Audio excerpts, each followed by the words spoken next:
एक जालिम हुकूमत के काले कानून के खिलाफ एहतजाज हुआ था। वो एहतजाज भारत की तारीख का एक तारीखी सुनहरा एहतजाज था। जिस एहतजाज को हमारी मां और बहनों ने शुरू किया, उस एहतजाज ने सारे भारत के नौजवानों को, हमको एक हौसला दिया और सारे भारत में शुरू हो गया शाहीन बाग हम भी बनाएंगे, शाहीन बाग हम भी बनाएंगे। मैं सलाम करता हूं आपको, मगर आपसे कह रहा हूं, जब आपने अपनी ताकत और बलबूते के ऊपर बगैर किसी सियासी पार्टी की ताईद लिए तुमने सारे मुल्क को एक पैगाम दिया कि किस तरह जमहूरियत में एहतजाज होता है, आपने कामयाब एहतजाज चलाया। आज वही एहतजाज की जरूरत है और मजलूम का साथ देना है, जालिम का साथ देना नहीं है। याद रखो, अगर ये वक्त की इख्तिदार की कुर्सियों पर बैठने वालों को अगर आप फिरौन समझते हैं तो फिर मूसा का साथ देना पड़ेगा। अगर फिरौन को फिरौन समझते हैं तो मूसा का साथ देना पड़ेगा। सिर्फ ये नहीं कह सकते कि नहीं ये लोग जालिम हैं। अरे अगर जालिम है तो जालिम को कौन हरा सकता है, उसका साथ दो।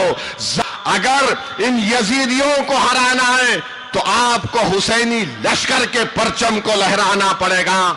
अगर आप इंसाफ चाहते हैं, मान सम्मान चाहते हैं, तो मेरी आपसे दरबंदाना अपील है कि, और याद रखो, लोग आकर इल्जाम लगाते हैं मुझ पर, ओवैसी ये ओवैसी वो। अरे मुझे कोई फर्क नहीं पड़ता, तुम जितना बोलना चाहते मेरे बारे में बोल दो, क्योंकि ना तुम मेरी खबर में आने वाले हो, ना मैं तुम्हारी खबर में आने वाला हूं। जितनी तुम बकवास बकना चाहते बको, मगर प्यारे तेरी जबान तो तेरी है, बोलो जितना बोल सकते बोलो। अरे भारत में अगर सबसे ज्यादा गाली दी जाती है तो मुझे कोई बी टीम बोलता, कोई ये टीम बोलता, कोई बोलता कि उनसे मिल लिए, उनसे मिल लिए। मगर जब भारत की पार्लियामेंट में 300 बीजेपी के एमपी के सामने अगर कोई अकेला खड़े होकर धारता है तो कौन करता है? CAA का कानून अगर किसी ने मोदी की आंखों में आंखें डालकर फाड़ा तो उसका नाम केजरीवाल था। ट्रिपल तलाक का गलत कानून को गलत कानून कहने वाला कौन था? केजरीवाल था या ओवैसी था? बताओ। UAPA का कानून बनाया गया तो क्या कांग्रेस पार्टी ने तारीफ नहीं की? आज उसी UAPA के कानून जो 2019 में तरमीम की गई, उसी कानून में सैफी फंसा हुआ है और आज आकर हम पर उंगलियां उठाते हैं। मेरे अजीज दोस्तों और बुजुर्गों, याद रखिए इत्तेहाद की कीमत, इत्तेहाद की अहमियत क्या होती है। एक बात समझाता हूं आपको। हरियाणा में एक बहुत बड़े बाबा हैं, राम रहीम कहते हैं उनको। सुना नाम आपने? राम रहीम उनका नाम है। राम रहीम उनका, मुझे वो क्या करते मुझे उससे मतलब नहीं है, मगर समझाने के लिए बता रहा हूं।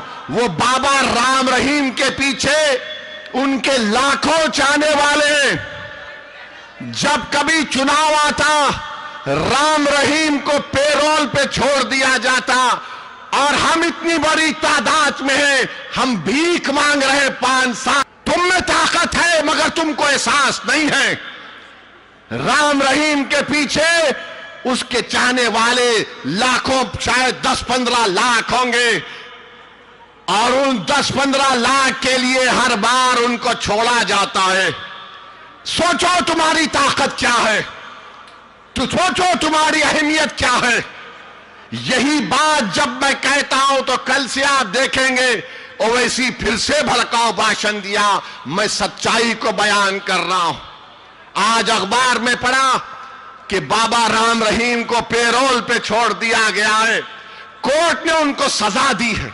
मेरे मरहूम वालिद हमको अपने बचपने में हजरत खुबैब बिन अदी का एक वाकया सुनाते थे। वो भी जेल में थे जालिमों के। मक्का की जेल में थे, जालिम वक्त के सबसे बड़े जालिमों के जेल में थे। तो देखने वालों ने देखा कि खुबैब भूखे हैं और अचानक उनके जेल में अंगूर के गोशे उनके हाथ में नजर आते। लोग परेशान होते कि मक्के की जमीन पर ये अंगूर कहां से आ गया। दुनिया ने देखा कि हजरत खुबैब जब उनकी जिंदगी का आखिरी दिन था तो उन्होंने उन जालिमों से कहा कि आज मेरी जिंदगी का चिराग गुल होने वाला है, मैं सिर्फ ये चाहता हूं कि 2 रकात नफिल नमाज पढ़ लो।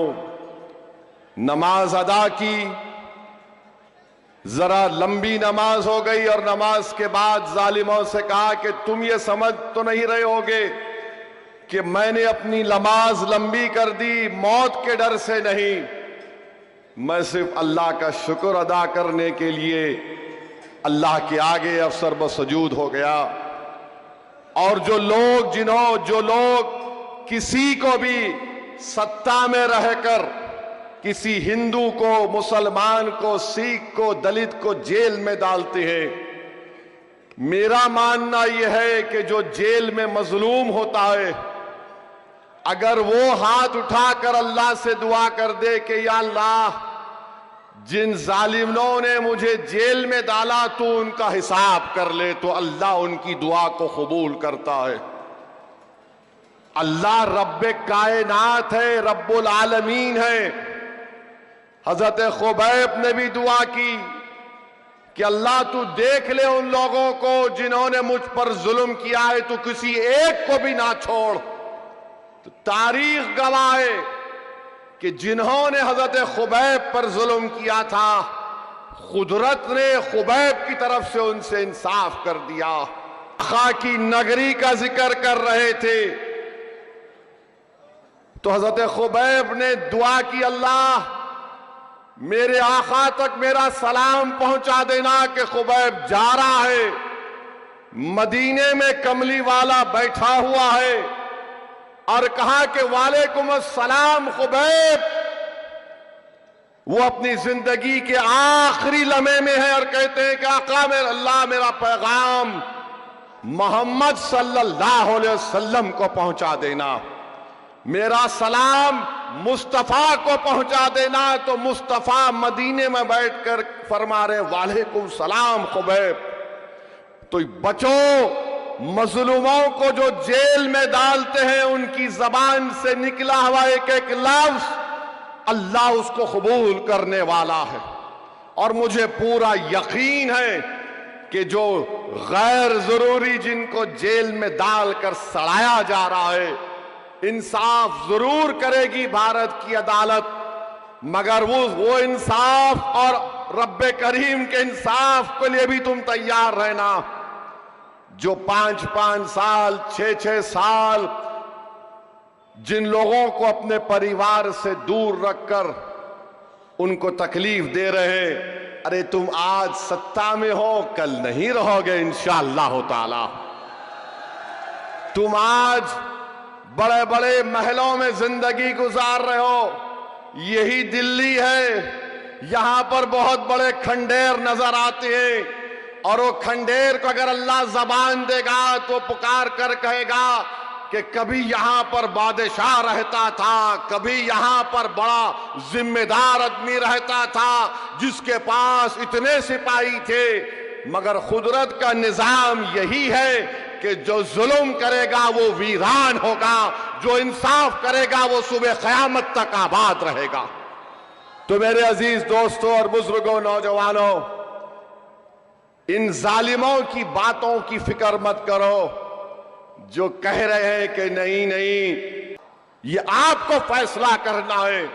अगर आपको मेरे अल्फाज तकलीफ पहुंचा रहे हैं तो मेरा मकसद तकलीफ पहुंचाना नहीं है, मेरा मकसद यह है कि तुम उन जेलों में पड़े रहने वालों की तकलीफ को अपने सीने में महसूस करो। हम अपनी जिंदगी जरूर गुजारना है, हमारी जिंदगी में तकालीफ है, मुश्किलात हैं, चैलेंजेस हैं, जिम्मेदारियां हैं, मगर मेरे भाई हम इंसान हैं।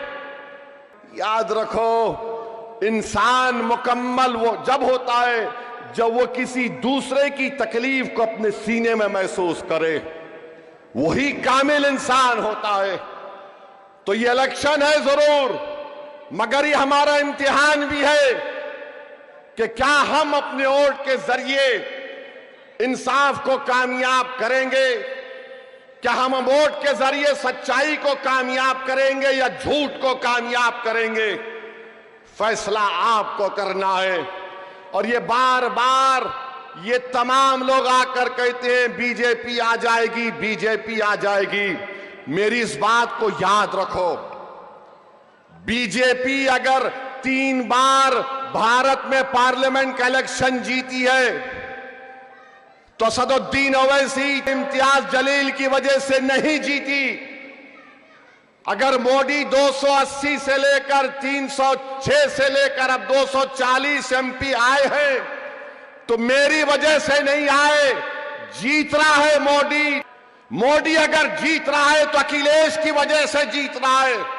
मोदी अगर जीत रहा है तो तेजस्वी यादव की वजह से जीत रहा है, मेरे वजह से नहीं जीत रहा, तुम्हारे वोट की वजह से नहीं जीत रहा। अरे वोट डालने वाले अखिलेश के, वोट डालने वाले केजरीवाल के, वोट डालने वाले तेजस्वी यादव के।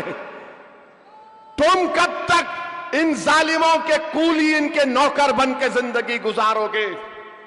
50 साल से हम वही काम कर रहे हैं, कभी इनको मुख्यमंत्री तो कभी उनको प्रधानमंत्री। और हम क्या कहते हैं, नहीं नहीं हमने इनको कामयाब कर दिया। अरे तुमने जिसको कामयाब किया वो तुम्हारे घर में चराग करने से पहले तुम्हारे घर को वीरान करता है। तुमने जिसको कामयाब किया तुम्हारे इलाके को अच्छा करने से पहले उसको बर्बाद करता है। ये 50 साल से यही खेल हो रहा है।